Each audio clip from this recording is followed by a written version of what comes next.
Pag-usapan pa natin ang mga isyong hinaharap ng palasyo kasama si Mobile Journal Julie Baiza. Julie, mismo nga ang Pangulo ba ang umapila sa Qatar government para sa mga OFW? Paps, nakipag-meeting nga kanina si PBBM sa Qatari Ambassador. No? Kung maaalala mo kasi, bago masabi itong dismiss yung kaso, last week ang announcement lang ng DMW, pinalaya sila pero provisionally yung kanilang paglaya. So kumbaga hindi pa sila cleared at ongoing pa yung investigation. So ngayon nga, dismiss na yung kaso, wala na silang kahaharapin. Ayun, parang drop charges, ano? Yes. Meron man. Okay, itong mga pinalaya, makakauwi na ba sa Pilipinas kahit kailan nila gusto? Nasa kanila na, Paps, kung gusto nilang manatili sa Qatar, magtrabaho, magpatuloy sa pagtatrabaho o umuwi sa Pilipinas. O mag-rally ulit, gano'n? O mag-rally ulit. Last week kasi kung maalala mo, Paps, bawal silang umuwi kasi Okay. nga yung kanilang pansamantalang paglaya lang. So ngayon, pwede na. Wala na talaga. Pwede nang mag-rally ulit. Okay, dun sa pagdinig ng Senado, nakatanggap na ba ng imbitasyon ng Executive Department?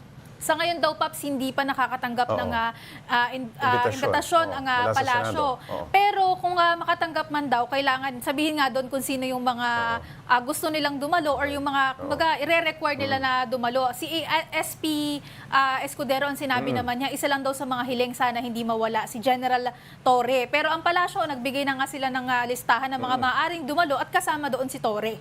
Okay, Julie, sabi ng palasyo, pinagbibigyan lamang nila ang kahilingan ni Senate President Cheese Escudero para padaluhin sa hearing ang gabinete. Hindi ba ito tila patama sa kapatid ni PBBM na si Senadora Amy Marcos?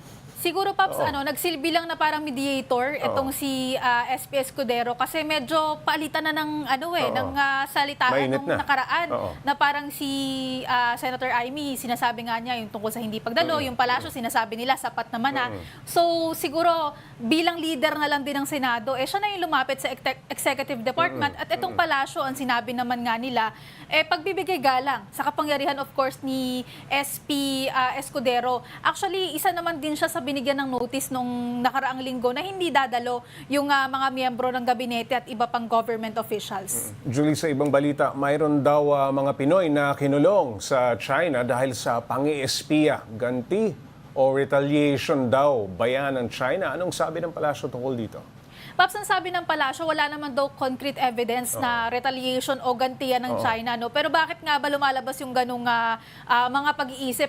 Una kasi may nauna nang naaresto dito sa Pilipinas na mga Chinese nationals na dahil sa pang-espiya, nakita silang umiikot sa Malacanang area at saka sa Camp Aguinaldo or mga strategic areas. So iyan yung sinasabi kaya possible na baka sinasabing retaliation yan. Pero ang sabi nga ng Palas, ongoing pa yung investigation, mahirap pa daw sabihin yan, mahirap daw na umuo sa ganung mga pahayag kasi wala pa naman daw pinal na resulta yung ginagawang investigasyon. Julie, sabi ni Ambassador Romualdez, ang pagbili raw ng fighter jets sa US ay dahil sa patuloy na aggression ng China. Sinigundahan ba ito ng palasyo? Nako, Paps, ang sabi ng Palas, opinion daw yan ni Ambassador Romualdez. Pero nanatili sila dun sa posisyon nila na hindi gagamitin or hindi para sa kung anumang bansa yung pagbili natin ng, or planong pagbili ng mga fighter jets kasi bahagi pa rin daw yan ng AFP modernization.